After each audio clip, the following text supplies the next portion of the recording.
ஓம் ஸ்ரீ சாய்ராம். எல்லோரும் இன்புற்றிருக்க நினைப்பதுவே இல்லாமல் வேறொன்றறியேன் பராபரமே.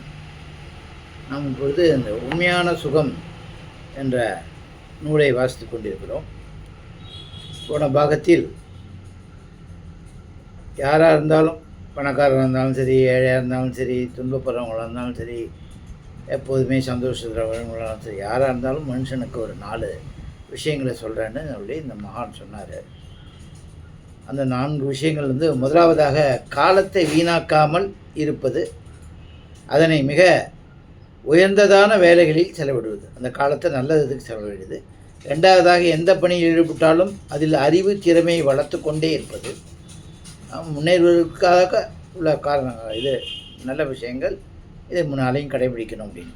3வதாக நமது உடலை பராமரிப்பதற்காக குறைவாக செலவழிக்கும் பழக்கத்தை ஏற்படுத்தி கொள்வது. 4வதாக பிறருடைய உரிமை பொருளை நமது நலனுக்கு பயன்படாதிருத்தல். இந்த 4 நல்லியல்புகளும் குடிகொண்டிருப்பவரை மக்கள் மிகவும் விரும்புகிறார்கள் அப்படின்னு சொன்னார். பொறுத்தையார் பொருள் ஆசைப்படாமல் இருக்கிறது, பொறுத்தையாரை ஏமாற்றாமல் இருக்கிறது, எல்லாமே அதில் வந்துடும். இதை பற்றி போன இதில் பார்த்தோம்.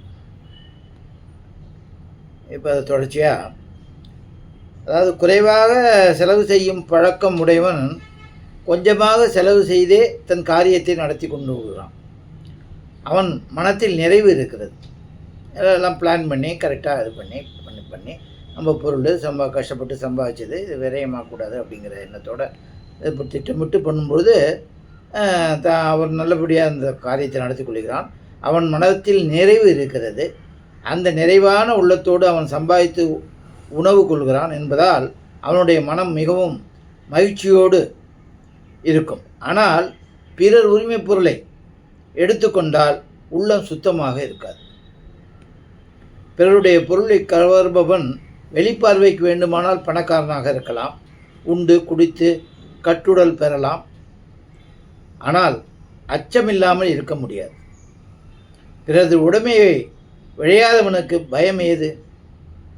பிறர் உடைமையை வேணும் அப்படின்னு சொல்லிட்டு விரும்பாதவனுக்கு எப்போதுமே அவனுக்கு ஒன்றும் பயமே இருக்க போகிறதில்லை. அவன் அச்சமில்லாமல் ஐயமில்லாமல் வாழ்கிறான். அவனுக்கு ஒருபோதும் கஷ்டம் ஏற்படுவதில்லை. அதுபோல் நீங்களும் உங்கள் வாழ்க்கையை மாசற்றதாக செய்து கொள்ளுங்கள். நான் சொல்லிய 4 விஷயங்களையும் செயல்முறைப்படுத்துங்கள். அதனால் உங்களது மனம் மாசற்றதாகும். இதை தவிர எந்த துறவிகளிடமும் உங்களுக்கு பக்திபூர்வமான நம்பிக்கை இருக்கிறதோ அவருடைய நூல்களை படியுங்கள். அவையில் கூறியபடி உங்கள் வாழ்க்கையை அமைத்து கொள்ளுங்கள். அந்த 4 இதை தவிர இந்த மகான் இதை சொல்கிறாரு. எனது கருத்துப்படி பகவானை அடைக்கலம் புகுவது நன்மையை செய்யும் என்பது போல பணத்தை அடைக்கலம் புகுவது நரகத்துக்கு 84 லட்சம் யோனிகளிடம் 84 லட்சம் உயிர் பிறப்புகள் இருக்குது, அதில் இட்டு செல்வதாகும். அதாவது திரும்பி பிறப்பு இறப்பு ஒவ்வொரு இதுலேயும் அனுபவித்து பிறந்து இறக்கணும் அப்படிங்கிறார். பணத்திடம் சரண்புவது, பணத்திடம் அன்பு பாராட்டுவது தான் வீழ்ச்சியை தருவது. இது 2ம் பணம் அன்று. அதாவது பணத்திடம் சரண்புவது, பணத்திடம் அன்பு பாராட்டுவது தான் வீழ்ச்சியை தருவது. பணம் அன்று, பணம் அல்ல, அது மேலே உள்ள இதுதான். அதையே சரணடைஞ்சிருக்கிறது, அதுக்காக என்ன வேணால் பண்ணலாங்கிறது, அதுமாரி இருக்கும்போது அது பணம் பண்ணுறதில்ல, ஆனால் அந்த குணம்தான் பண்ணுது. பணப்பேராசை விளைவிக்காத குற்றம், பாவம், துன்பம், எரிச்சல், இன்னல், இக்கட்டு, வேதனை எதுவுமே இல்லை. இருக்கின்ற துன்பம் எல்லாம் முற்றிலுமாக பணத்தாசையால் வருவது தான். பேராசையை விட்டு செல்வத்தை நல்ல காரியங்களில் செலவழித்தால் உங்களது செல்வம் நன்கு பயன்பட்டதாகும், வாழ்க்கை பயனுடையதாகும், உலகம் ஆபத்திலிருந்து காப்பாற்றப்படும். எல்லாரும் அப்படி இருந்தாக்க எல்லாரும் நல்லா இருக்கலாம் இல்லையா? ஒரு நாள் இந்த செல்வம் எல்லாம் கையை விட்டு போகும். ஆனால் அதனால் நன்மை எதுவும் ஏற்படாது. கைவிட்டு போவதாலேயே நன்மை ஏற்படுவதாயின் இறந்து போகின்ற எல்லோருக்கும் நல்ல கதி ஏற்பட வேண்டும். ஏனென்றால் அவர்களது உடல், பணம், செல்வம், செழிப்பு, குடும்பத்தார் முதலிய எல்லாமே விலகி போகின்றன. அது எல்லாருக்கும் நம்மளுக்கு தெரிஞ்சது தான். ஆனால் இதனால் முக்தி ஏற்படுவதில்லை. அதாவது பிறப்பிறப்பு சர்க்கிள்லேருந்து நம்மளுக்கு முடிவு ஏற்படுவதில்லை. முக்தி என்பது மனப்பூர்வமாக தியாகம் செய்வதால் ஏற்படுவது. ஆசை இருக்கிறது நெஞ்சில், பணம் இருக்கிறது வெளியில். ஆசை இருக்கிறது நெஞ்சில், பணம் இருக்கிறது வெளியில். பணத்தால் குற்றம் ஏதும் இல்லை. அதில் உள்ள பேராசை, ஆழ்ந்த பாசம், ஈடுபாடு, பணம் கணக்கில் ஏறிக்கொண்டே போக வேண்டும், இந்த எண்ணம் தான் மிகவும் கேடு விளைவிக்கக்கூடியது. நரகத்துக்கு 3 வாயில்கள். காமம், கோபம், பேராசை இவைகளை விட மிக அதிகமான கொடுமைகள் உள்ள நரகங்களுக்கு வாயிற்படி புலன் நுகர்ச்சியும் பணம் சேர்க்கும் பேராசையும். ஆகவே சற்றே விழித்து கொள்ளுங்கள் என்று உங்களை வேண்டிக் கொள்கிறேன் என்று இந்த மகான் கூறுகிறார். மேலும் இறுதியாக கூறுகிறார், பெரியோர்களே, உங்களை கரையேற்றிக் கொள்வதற்கு இதுவே தக்க தருணம். பகவான் மிகவும் அருள் கூர்ந்து இந்த மனித உடலை கொடுத்திருக்கிறார். இந்த மனித சரீரம் பகவானை வழிபடுவதற்கு உகந்தது. மற்ற எந்த உயிரும் பகவானெலாம் வழிபடாது. பகவான் ஒருத்தர் இருக்காருன்னா தெரியாது. மனிதனை கொண்டு தான் அது கொடுக்கப்பட்டிருக்கிறது. இந்த மனித சரீரம் பகவானை வழிபடுவதற்கு உகந்தது. எனவே இதை பொருளற்றதாக செய்து விடாதீர்கள். இந்த உலகில் நம்முடையது என்று கூறத்தக்க பொருள் ஏதும் இல்லை. எல்லாம் இறைவனுடையது, எல்லாம் இறைவன் கொடுத்தது. நமக்கு என்று ஒரு பரமாத்மா தான் இருக்கிறார்.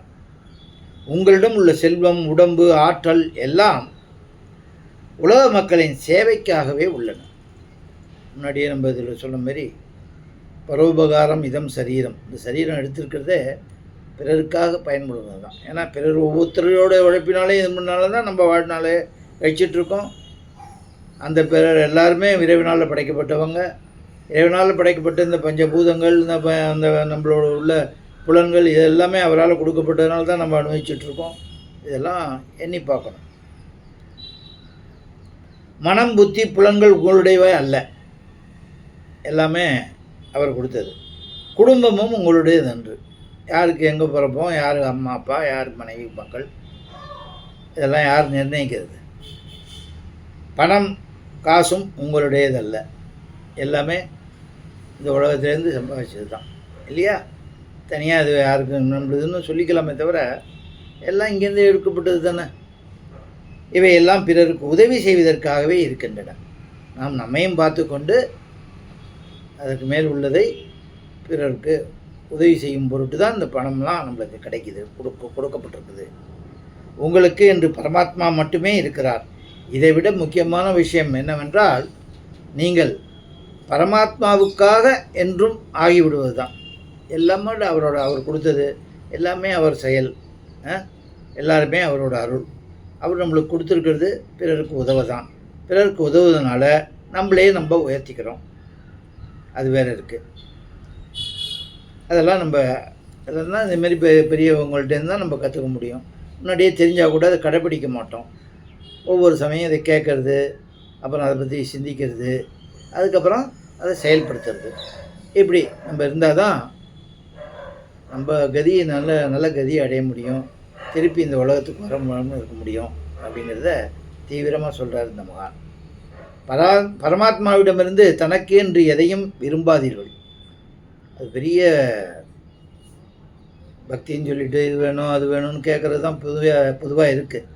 ஆனால் எதுவும், ஏன்னா நம்ம என்ன முன்னாடி செஞ்சுருக்கோமோ அதுக்கு தகுந்த மாதிரி தான் நம்மளுக்கு கொடுக்குற கர்ம பலனோட அவர் தான் தாதா அப்படின்னு சொல்கிறது. ஏன்னா அதை கொடுப்பவர், அது என்ன உள்ளதோ அது கொடுக்க போகிறார். அவர்கிட்ட வேண்டுறது என்ன? அவரோட அருள் ஒண்டி தான் அப்படின்னு சொல்லி அதுதான் வேண்டும். நம்ம பண்ணி இந்த பிறவி ஜென்ம இதுலேருந்து துன்பத்துலேருந்து விடுதலை ஆகணும் அப்படின்னு கேட்கலாம் முதல்ல. மற்ற உலகாயுத பொருளை கேட்குறதுக்குனால ஒன்றும் பிரயோஜனமே இல்லை. இதை கேட்கலாம், அப்புறம் இதையும் கூட கேட்கக்கூடாதுங்கிறாங்க. என்ன, அதுவும் பெரியவங்க சொல்கிறாங்க. சரி, முதல்ல அதை கேட்க கற்றுப்போமே. உலகாயுத பொருளை கேட்டு இது பண்ணிகிட்டு இருக்கிறவங்க இதுக்கு மாறலாமே. சுவாமி, அந்த பிறவி ஜென்மங்கிறது திருப்பி வராமல் இருக்கணும். அதுதான் மனுஷ ஜென்மம் எடுக்கிறதுக்கு இதுன்னு சொல்லி பெரியவங்களாம் சொல்கிறாங்க. எனக்கும் அதுக்கு ஆவலாக இருக்குது. எனக்கு அதுக்கு என்ன பண்ணணுமோ அதை என்னை அதுமாரி ஆக்கி அதுமாரி பண்ணுங்க அப்படின்னு சொல்லிட்டு அவர்கிட்ட கேட்குறது. எதுக்காக கேட்குறாங்க இல்லையா, அந்த இது முதல்ல கேட்டுட்டு அதில் அந்த இதுலேருந்து மாறணும்.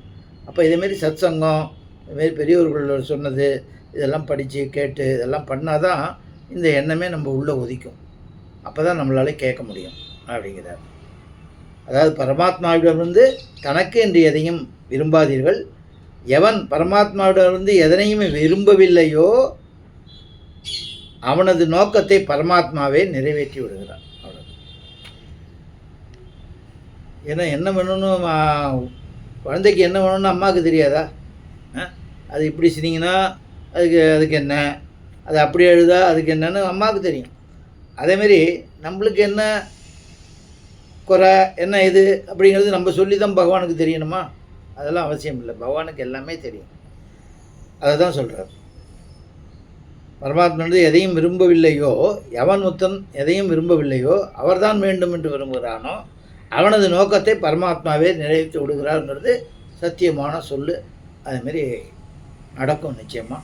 அந்த நம்பிக்கையை நம்ம ஒவ்வொருத்தரும் வளர்ந்து இந்த உலகத்தில் கிடைக்கிற இந்த சுகத்தை, பொய்யான சுகத்தை உண்மை என்று சொல்லி இதுக்கே அலையாமல் அந்த பரமாத்மா நினைவோடு இந்த ஜென்மத்தை கரையேற்றுவதற்கு என்ன செய்ய வேண்டுமோ பெரியவர்கள் கூறியபடி அது மாதிரி நடந்து அது உள்ளத்தில் அதை விதைத்து அதே மாதிரியே நடந்து எல்லோரும் நல்ல கதியை அடைய வேண்டும் என்று பகவானை பிரார்த்தித்து கொண்டு இந்த உண்மையான சுகம் என்பதை இதுடன் முடித்துக் கொள்கிறேன்.